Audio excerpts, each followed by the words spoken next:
Bonjour et bienvenue sur ma chaîne L'Art du Pastel by Esthé. Je suis heureuse de vous retrouver aujourd'hui comme tous les vendredis pour un nouveau tuto. Sur ce tuto, je vais vous présenter différentes choses qui peuvent vous aider, surtout si vous débutez, mais ça peut aussi aider ou informer des peintres qui sont artistes et qui ont l'habitude d'exposer. Je voulais remercier toutes les personnes qui se sont abonnées ces dernières semaines et qui m'ont envoyé des commentaires très positifs. C'est très valorisant pour un artiste et ça me permet aussi d'échanger davantage avec vous et gratuitement, puisque aujourd'hui tous les tutos que je partage avec vous sont gratuits sur YouTube. Il faut savoir que je ne fais pas des tutos pour gagner ma vie. Je gagne ma vie sur un poste qui me plaît énormément. Je suis dans un institut de formation en ingénierie et j'aime beaucoup ce que je fais et pour moi c'est important d'avoir une vie sociale et de pouvoir interagir notamment en plus avec des étudiants.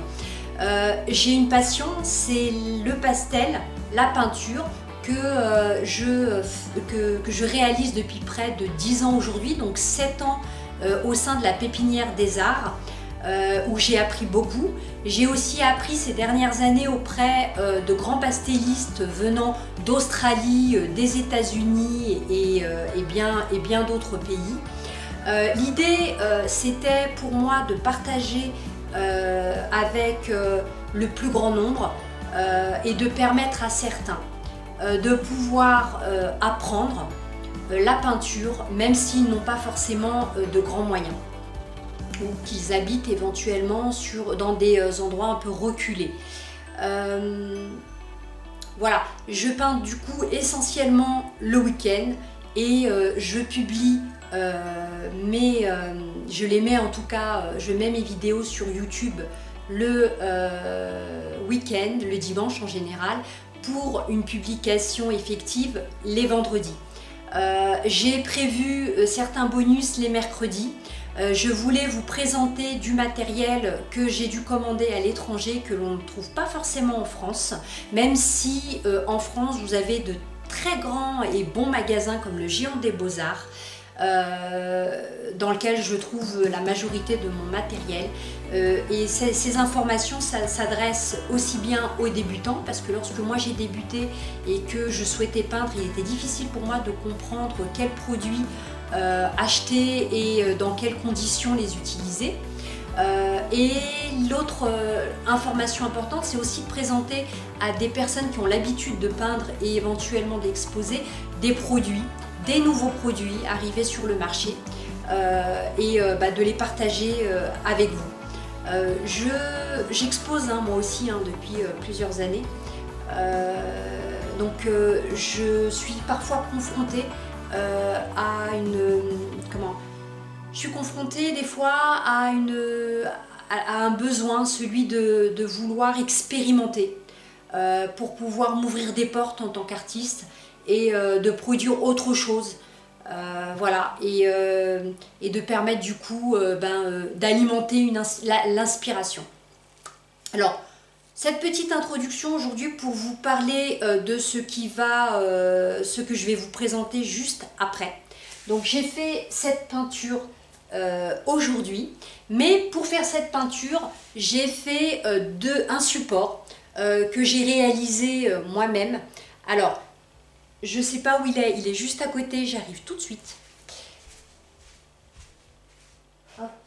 Donc je vous montre, ça fait partie, voilà, du direct, parce que là en l'occurrence c'est du direct et je ne fais pas de montage parce que j'ai pas le temps. Je fais ça toute la semaine et toute la journée, donc voilà. C'est un support que j'ai fait à partir de, comment ça s'appelle, le Pastel Ground de la marque Golden. Alors il est gris, il a une texture un peu yaourt, même je dirais fromage blanc, parce qu'il est un petit peu dur, un peu épais. Et j'ai mélangé de l'acrylique parce que je voulais que ma sous-couche, et en tout cas ma feuille soit colorée. J'ai fait ça sur du papier aquarellable et j'ai fait la même chose avec du gel Prumis, toujours de chez Golden. Et là, bien sûr, je n'ai pas rajouté de couleur. Celui-ci, je voudrais que vous écoutiez le son et pour que vous ayez une idée de la texture que ça donne. Voilà, donc hop, je me rapproche. Déjà, pour que vous puissiez voir un petit peu. Voilà, vous entendez le son. Et regardez celui-ci. Le son est différent. Il est beaucoup plus fort sur celui-là. Si j'avais à comparer, alors, si j'avais à comparer finalement ces deux papiers et ces deux supports que j'ai fait dernièrement et donc que je vais vous présenter juste après cette introduction, je vais vous expliquer comment j'ai fait, la marque, l'utilisation du papier, etc. Celui-ci, si je pouvais le comparer à une marque existante sur le marché, je dirais UR 400 à 500 au niveau du grade. Et celui-ci, si je devais le comparer à un produit sur le marché, je le comparerais au pastel mat. Voilà, je trouve qu'au niveau de la texture, c'est pareil. Maintenant, celui-ci, je l'ai utilisé pour faire cette peinture. Je vais vous montrer là encore, juste après l'introduction, où du coup sur cette vidéo, je vous présente pas mal de choses. Je vous présente comment faire un support, je vous présente comment faire une esquisse facilement et sans se tromper, parce qu'on ne sait pas forcément dessiner quand on commence à peindre. Et des fois, on veut faire une vignette ou une esquisse rapidement en mettant en avant des valeurs. Là, l'intérêt de cette astuce, c'est justement de ne pas se tromper, même au niveau des formes et du dessin.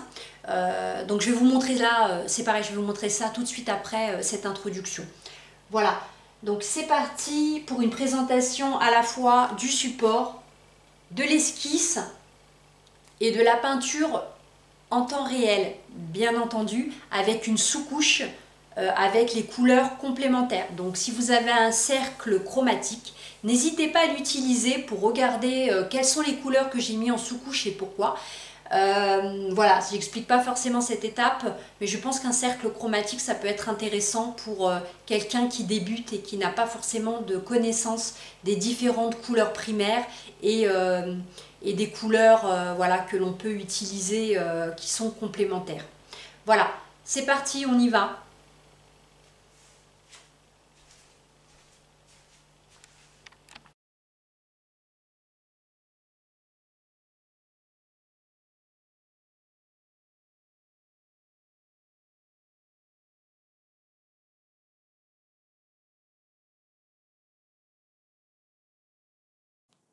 Alors, pour préparer mon support, je vais utiliser le Pastel Ground Golden, un pinceau éponge, de l'acrylique, sennelier.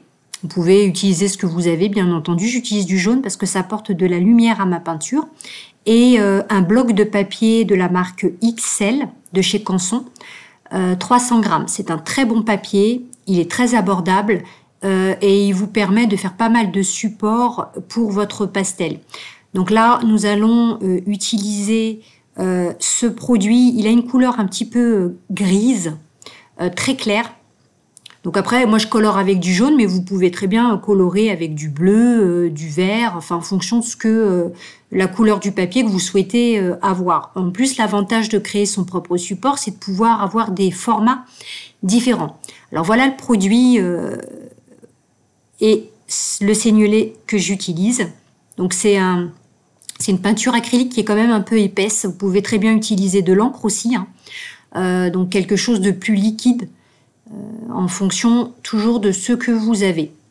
Vous pouvez aussi mélanger plusieurs couleurs et utiliser 2 ou 3 acryliques pour former votre propre couleur.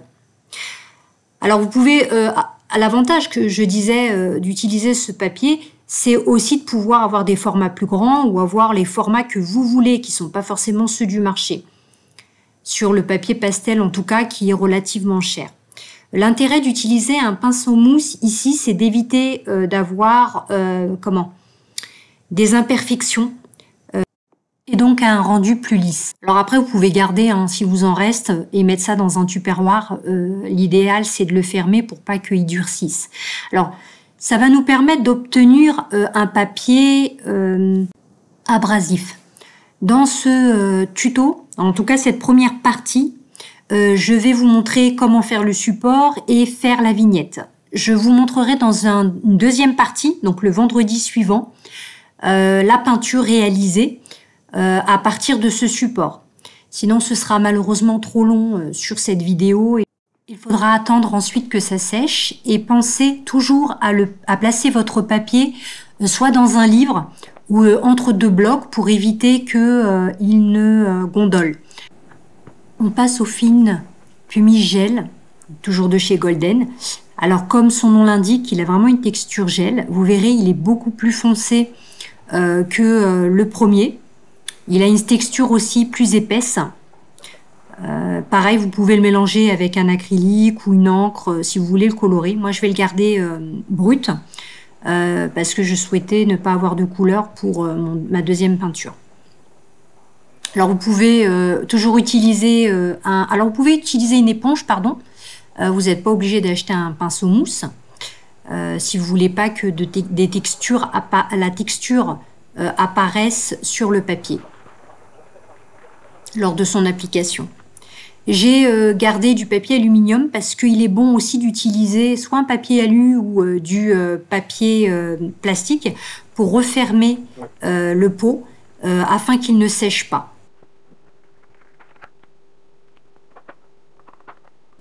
Et on passe à la vignette ou à l'esquisse.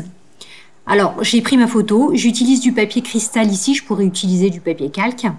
Et j'ai acheté quelques petits feutres de différents formats chez Emma. Vous pouvez les acheter dans n'importe quelle boutique. J'ai un ensemble de feutres de nuances de gris différents. J'en avais fait une présentation lors d'un autre tuto où je parlais justement des notions de valeur. J'ai aussi dans ma petite boîte offerte d'ailleurs par le Géant des Beaux-Arts un ensemble de pastels de nuances grises. Alors, je dessine l'esquisse. Donc, vous voyez, impossible de se tromper. Il suffit tout simplement de reprendre à partir du calque les différents éléments de la peinture, de la photo, pardon. Et après, avec les feutres. Alors, il y a une partie feutre pinceau ici que je vais utiliser, que je trouve beaucoup plus facile à appliquer. En plus, ça adhère bien sur le papier calque. Je vais jouer sur les différentes nuances. Je vais utiliser un gris moyen pour les valeurs moyennes. Je vais utiliser donc les gris foncés, le gris clair pour la partie la plus foncée sur la photo. Ainsi, j'ai déjà des notions de valeur pour ma peinture au pastel. Ce qui est intéressant dans cette gamme de feutres, c'est qu'il y a un blanc. Il est intéressant parce qu'il éclaircit les gris, il se mélange bien avec les autres feutres. Donc ça peut être intéressant si on souhaite éclaircir un gris, si on s'est trompé aussi, en utilisant un gris trop foncé.